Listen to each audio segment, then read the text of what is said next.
പാചകവാതക വില വർദ്ധിച്ചിരിക്കുന്നു.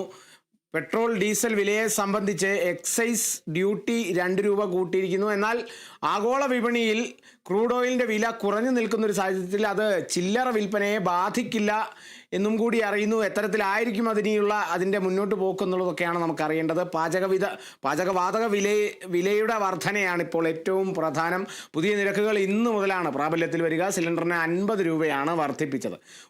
ഉജ്ജ്വല നോൺ ഉജ്ജ്വല വിഭാഗങ്ങളിലെ ഉപഭോക്താക്കൾക്ക് ഒരുപോലെ നിരക്ക് വർധന ബാധകമാകും.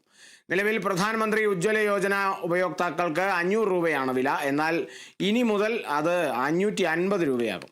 സാധാരണ ഉപയോക്താക്കൾ നൽകേണ്ട തുക 803 രൂപയിൽ നിന്ന് 853 രൂപയായി വർദ്ധിക്കും. സബ്സിഡി ഉള്ളതും ഇല്ലാത്തതുമായ ഉപഭോക്താക്കൾക്ക് LPG സിലിണ്ടറുകളുടെ വില 50 രൂപ വർദ്ധിപ്പിച്ചതായി കേന്ദ്ര പെട്രോളിയം മന്ത്രി ഹർദീപ് സിംഗ് പുരിയാണ് പ്രഖ്യാപിച്ചത്.